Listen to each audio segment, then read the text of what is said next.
ថាវាត្រូវមានរឿងអ្នកដតីភរិយាឬក៏ស្វាមីដែលត្រូវបែកពីយើងអីចឹងទៅគឺយើងត្រូវតែព្រមឲ្យសេរីភាពដល់អ្នកដតីនឹងទៅឲ្យសេចក្តីសុខមានការលេងទៅព្រមដោយមេត្តាចិត្តឲ្យគាត់មានសេចក្តីសុខនៅក្នុងជីវិតមិនបញ្ចុះប្រសោតមិនឈឺទេណាហើយក៏ឲ្យសេរីភាពខ្លួនឯងដែរមិនមែនឃុំឃាំងខ្លួនឯងនៅក្នុងសេចក្តីទុក្ខមិនមែនឃុំឃាំងដាក់គុកខ្លួនឯងនៅក្នុងជំងឺសរសៃប្រសាទនឹងទេគឺត្រូវតែឲ្យសេរីភាពខ្លួនឯងហើយក៏ឲ្យសេរីភាពអ្នកដទៃមិនសក់ទេឬមើល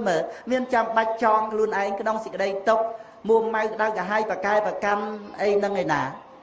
អ្នកដែលស្រឡាញ់យើងក៏នៅមានច្រើនទៀតណាស់មេត្តាបិតាគឺជាការស្រឡាញ់ដ៏ស្មោះជាមួយនឹងយើងហ្នឹងគឺស្រឡាញ់ស្មោះគឺណាមេត្តាបិតាយើងនឹងហើយចឹងចាំបីបាច់ថែរក្សាយើងណាការពារយើងថានេះកុំឲ្យទៅស្រឡាញ់អ្នកហ្នឹងកុំរៀបការជាមួយអ្នកហ្នឹងអីក៏មានចឹងដែរណាតែយើងអត់ទេបានទេទៅស្រឡាញ់ទៅរៀបការខ្ញុំធំហើយលើសពី8ដណ្ដប់ហើយអីចឹងនៅក្រៅពីម៉ែឪហើយរឿងហ្នឹងសុំសិទ្ធហើយ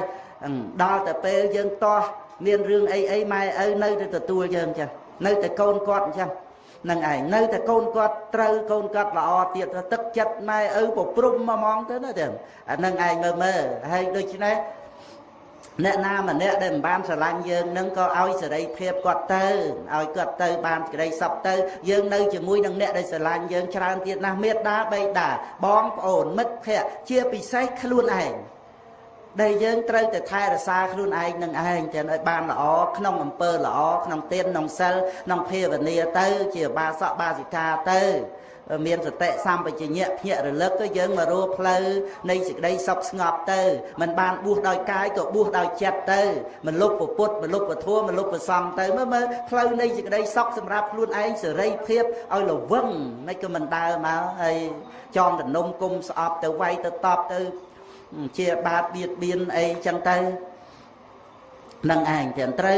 វតែវឹកហាត់អប់រំណាបងប្អូនកូនចៅពធហ្នឹងក៏ផ្សព្វផ្សាយទលំទលាយទៅកូនចៅត្រូវដោះស្រាយព្រមមានបញ្ហារឿងទាំងអស់ហ្នឹងច្រើនរឿងមានបុគ្គលជាទីស្រឡាញ់អីចឹងទៅជ្រុកងប់ទៅក្នុងរឿងហ្នឹងហើយដល់តែគេឈប់ស្រឡាញ់ទៅមិនតាន់បានរៀបការអីទេគ្រាន់តែក្នុងថ្នាក់សង្សារអីចឹងណានឹងឯងឃើញគេមានសង្សារថ្មីអីមក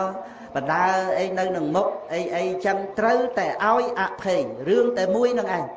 បើមិនឲ្យអភ័យគឺជាការធ្វើទរណកម្មខ្លួនឯងស្អប់ខ្លួនឯងគេណាមួម៉ៅក្តៅកាហាយកើតទុកហើយ